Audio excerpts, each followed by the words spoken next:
Oke teman-teman semuanya, jadi kita jumpa lagi dengan kesayangan kita semua, Teteh. Terima kasih udah menerima teman-teman di Bandung. Dengan senang hati.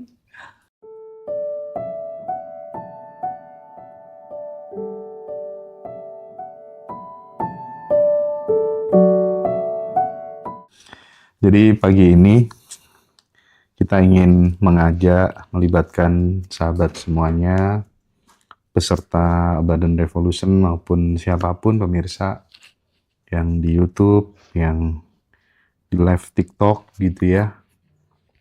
Khususnya buat teman-teman yang live TikTok untuk Q&A dengan Teteh langsung. Ya. Kita berinteraksi, teman-teman barangkali ada yang ingin ditanyakan Ya. supaya kemudian lebih dekat lagi dengan Teteh, karena sekali lagi kita ingin merangkul semuanya ya Teh ya. Iya. Kalau saudara kita yang asli itu kan bisa dihitung jari ya Teh ya. Betul. Tapi kita lagi-lagi pengen membangun persaudaraan berupa dengan sahabat semuanya. Terima kasih ya yang sudah hadir pada kesempatan pagi hari ini.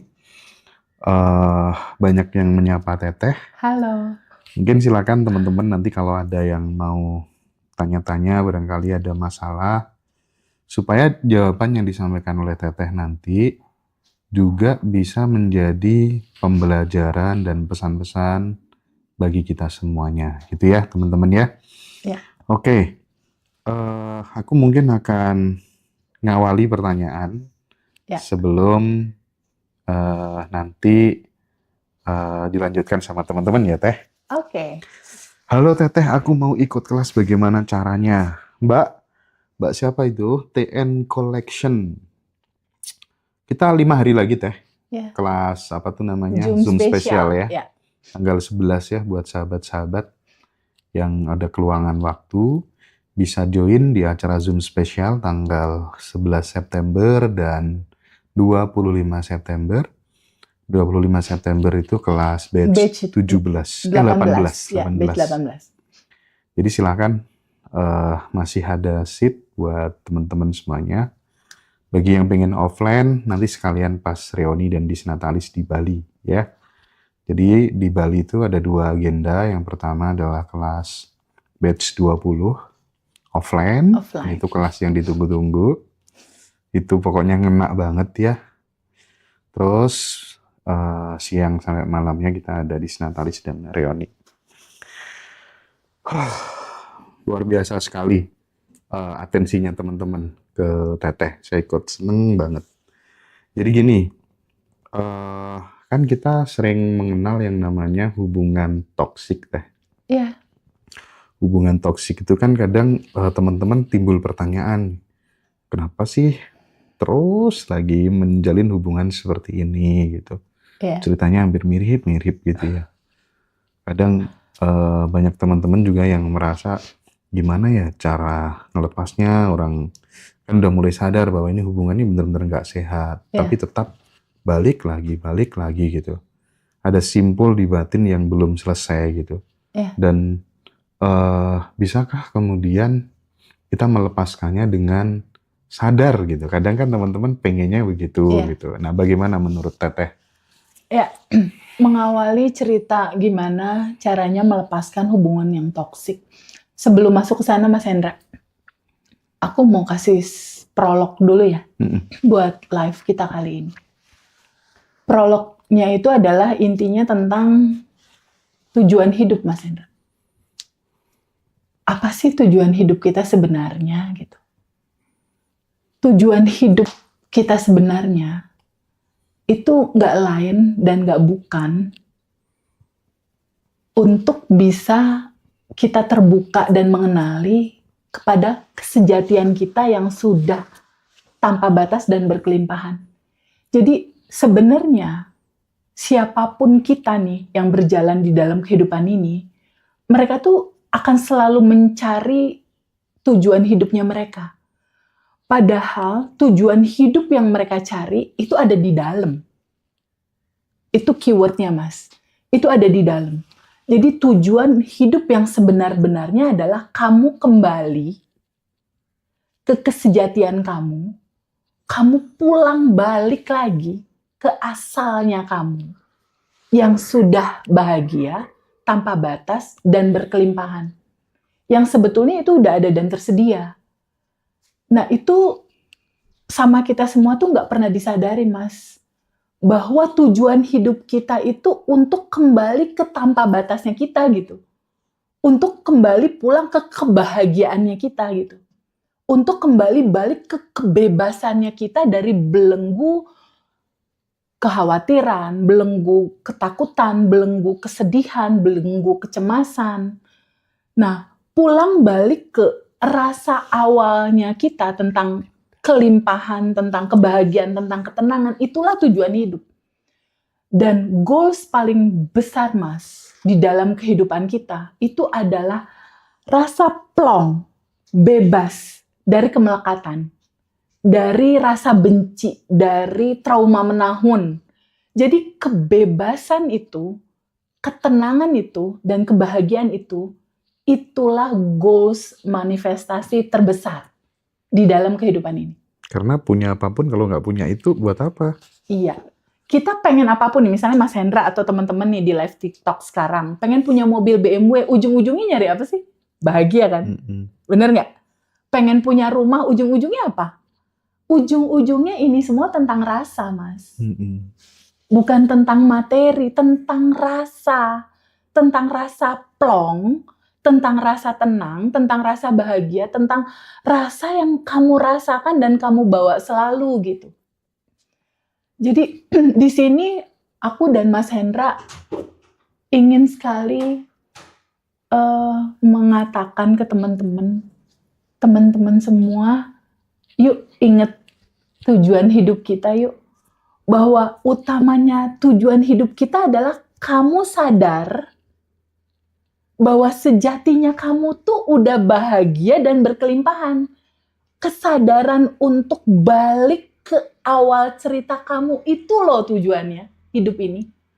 Itu loh tujuannya Abundant Revolution itu dibuat sama Mas Hendra dan sama aku gitu. Untuk teman-teman bisa balik lagi nih ke kebahagiaan dan kelimpahan hidup dan mengalaminya. Nggak hanya sekedar tahu gitu. Kenapa ini disonding? Karena dalam perjalanannya, Mas Hendra pernah mengalami rasa tidak bebas, rasa kekurangan yang sangat, dan rasa tidak bahagia. Begitupun aku. Aku pernah mengalami kejatuhan yang luar biasa gitu.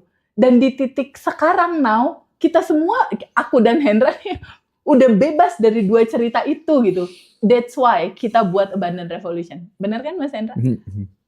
Dan itu nanti, cerita itu tuh akan kita ceritakan di acara Bali ya. 1 jam bersama Hendra dan Feby. Itu kayaknya untold story. Jadi cerita yang belum pernah kita sampaikan di mana-mana. Cerita yang belum pernah kita sampaikan. Kenapa sih? The hidden story. Kenapa sih bikin Abundant Revolution gitu? Karena jujur, teman-teman semua, aku pernah ada di dalam rasanya teman-teman. Rasa dikucilkan, rasa minder, rasa kecil, rasa itu pernah. Itu sebabnya kenapa di aktivitas saat ini untuk Abundant Revolution itu benar-benar penuh kehangatan gitu. Karena kita tahu ini ada tujuan hidup kita semua, bahwa tujuan hidup kita semua tidak lain dan tidak bukan adalah terbuka untuk sadar gitu bahwa kamu tuh udah berkelimpahan. Ketika aware sadar tentang itu, nanti pelan-pelan prosesnya masalah semakin terurai. Jalan keluar semakin mendekat. Karena sebenarnya Mas, ketika seseorang itu ada masalah, kalau di dalam Quran itu dikatakan, bersama-sama kesulitan ada kemudahan. Bersama-sama loh Mas. Include. Yes. Itu berarti kayak cerita dualitas gitu loh Mas. Ini kesulitan, ininya kemudahan gitu. Bersama-sama kesulitan ada kemudahan. Jadi maksud pertanyaan yang tadi, TVP gimana kalau aku punya hubungan yang toksik, cara melepaskannya gimana? Ya di dalam cerita hubungan yang toksik itu ada solusi sebenarnya. Solusinya di mana? Pahami bahwa apapun yang terjadi di dalam realitamu itu hanya cerminan, Mas. Jadi pada saat seseorang siapapun itu nih, Mas, dia ketemu nih pasangan yang toksik. Itu semesta kayak lagi ngobrol gitu. Itulah gambaran dalemanmu. Cerminan jiwa kita. Cerminan isimu. Oh iya. Jadi Tuhan, semesta, Allah atau apapun nama itu disebut, dia berkomunikasi sama kita lewat peristiwa, Mas. Lewat peristiwa. Yes. Setuju, Lewat setuju. orang-orang, Mas. Iya. Lewat kondisi, lewat situasi. Komunikasinya berupa apa? Berupa rasa. Ketika kamu ketemu seseorang, pasangan atau apapun itu, merasakan ada situasi hubungan yang toksik, kan ada rasanya tuh. Bener nggak? Ada rasa nggak nyaman misal, ada rasa sedih misal, atau ada rasa ketakutan misal. Nah, rasa yang muncul, yang men-trigger rasa hati kita, itulah pesannya. Tuhan atau semesta berkomunikasi sama kita kan lewat peristiwa. Kan ada pesannya tuh di dalam komunikasi itu. Pesannya yang kamu rasain ketika kamu berhubungan sama seseorang ini apa? Kecewa, sedih. Artinya pesannya kecewa, sedih itu masih nyumbat di daleman kamu di sini. Biar izinkan dia diterima, izinkan dia larut terurai kayak yang tanpa batas. Itu pesannya. Oke, mungkin ya. Kalau sebenarnya kan diskusi tentang hal ini kan udah sering kita ulangi bolak-balik ya. Mungkin gini aja deh. Apa sih peristiwa terakhir gitu yang bikin Teteh tuh ke-trigger gitu ya. Iya, marah gitu ya. Dan mungkin nggak bisa dijelaskan secara spesifik, nggak apa-apa. Tapi gimana caranya Teteh untuk membiarkannya larut terurai dengan sendirinya dan tidak menjadi sesuatu yang berulang-ulang terus, itu gimana? Coba dipraktekin gitu gimana? Iya, gini ada, Mas. Kebetulan pasangan aku tuh suka naik mobil ngebut F1 gitu. Aku tipe yang kalau naik mobil menikmati gitu. Jadi pada saat aku waktu itu bersama pasangan jalan nih, kita keluar kota, dia ngebut, itu kan ada rasa nggak nyaman gitu. Ada rasa yang betul-betul sangat nggak nyaman dengan momentum itu. Aku tipe orang yang nggak mau berantem, Mas. Nggak mau berantem. Jadi pada saat di momen mobil itu kenceng dan aku nggak nyaman, rumusannya cuma ada tiga sisi nih, Mas. Pertama, sadari. Jadi di momen yang bersamaan saat itu, aku tuh, ya Allah nih aku nggak nyaman nih, gitu. Sadari ada rasa apa yang muncul. Karena rasa ini tuh cuma mau lewat, Mas, sebetulnya. Jangan ditolak, jangan didorong, jangan juga kamu abaikan untuk, udahlah gitu, jangan. Karena dia pasti looping. Jadi di momen itu aku nggak nyaman, satu, sadari. Aku nggak nyaman nih, gitu. Satu, sadari. Kedua, boleh nggak aku mengizinkan menerimanya? Bolehkah aku mengizinkan menerimanya? Nah, di titik aku sadar ada rasa yang gak nyaman, di situ aku bilang, welcome rasa yang gak nyaman ini, gitu, Mas. Itu di momen yang on proses tuh, kalau aku. Jadi aku diem dulu tuh 5 menit, aku diem. Setelah aku izinkan terima, tuh rasa gak nyamannya pelan-pelan, biasanya aku pakai sadar nafas syukur sih. Jadi tarik nafas, lalu hembuskan. Tarik nafas, hembuskan. Setelah itu, aku izinkan rasa ini terurai ke yang tanpa batas. Rasakan penuh dulu, rasakan total, baru izinkan dia terurai.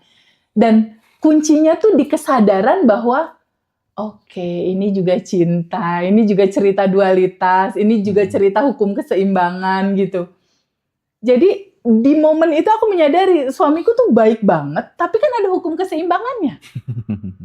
Ada sisi ininya juga, kan ada gelap, ada terang.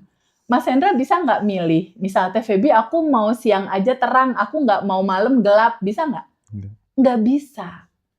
Jadi teman-teman semua, kehidupan ini itu selalu akan punya cerita satu paket.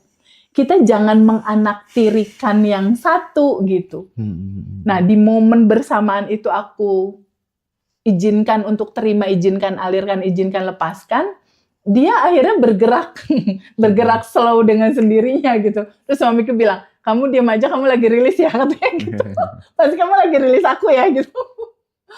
Udah gitu yaudah deh kita ngopi dulu deh ke Starbucks yuk, belok. Udah, setelah itu jalannya biasa.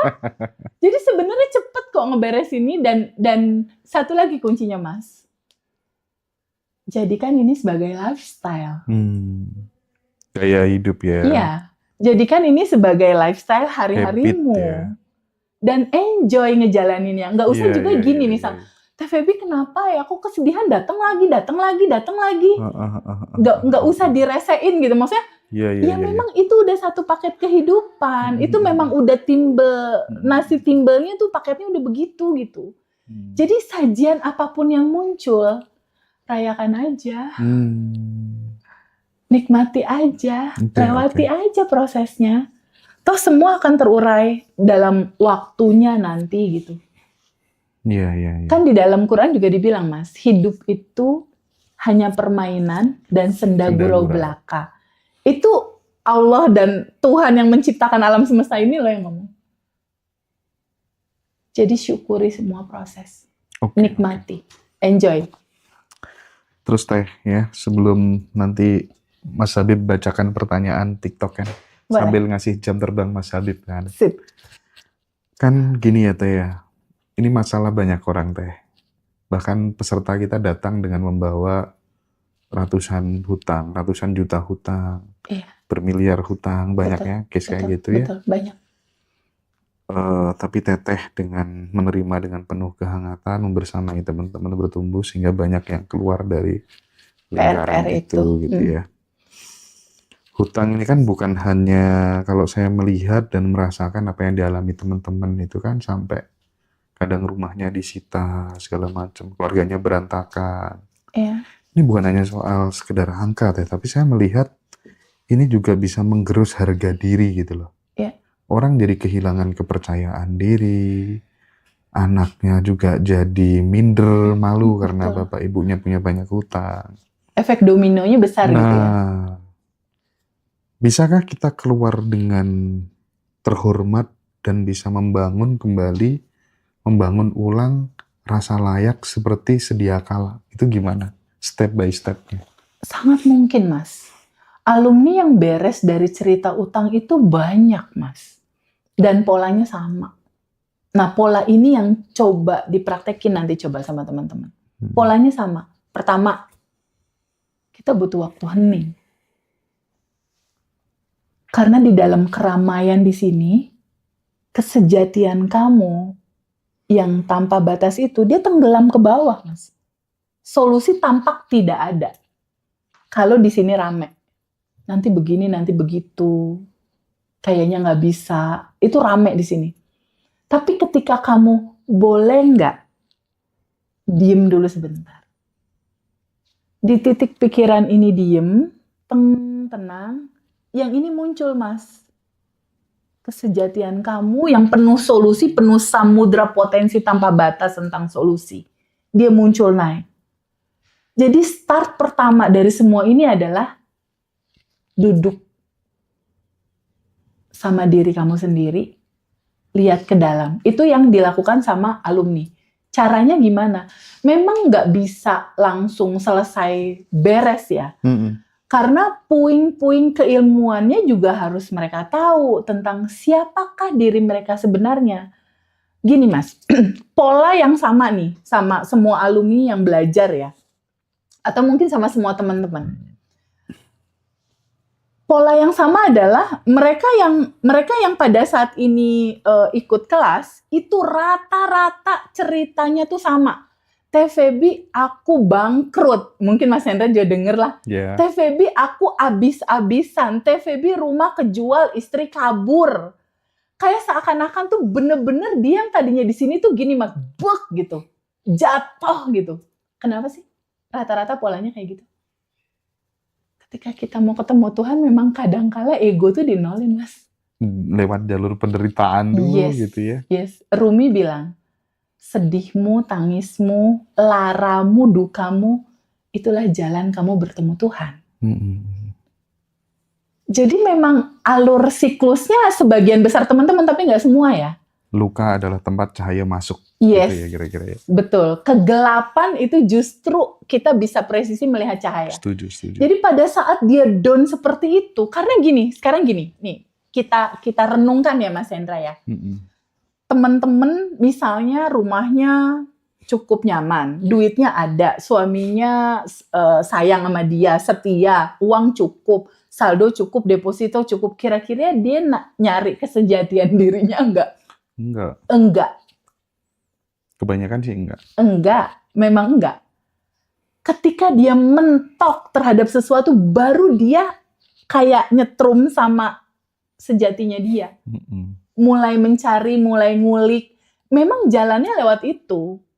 Aku pribadi secara pengalaman lewat jatuh, Mas. Di 7 sisi kehidupan aku. Bukankah ketika kita di bawah seperti itu, rasa ini lebih sensitif? Bener. Lebih dapet gitu. Kenapa? Semua pengalaman jiwanya kan diantarkan dulu nih lewat sedih. Kan jiwa ini harus mengalami semua rasa, Mas. Tapi kenapa kemudian ini kita ceritakan, kita share ke banyak orang, ke teman-teman yang nonton, supaya kemudian kalau teman-teman udah paham knowledge ini, pengetahuan ini, mudah-mudahan nanti nggak perlu mengalami penderitaan seperti yang sudah kita alami, gitu ya kira-kira ya. Betul banget. Dan yang belum menikah nggak harus berdarah-darah kesel sama pernikahannya gitu. Dia udah beresin dulu di dalam. Setuju. Dan nggak perlu ada drama lagi di kehidupannya. Jadi kalau mau ditanya ya, siapa sih yang membutuhkan kelas ini?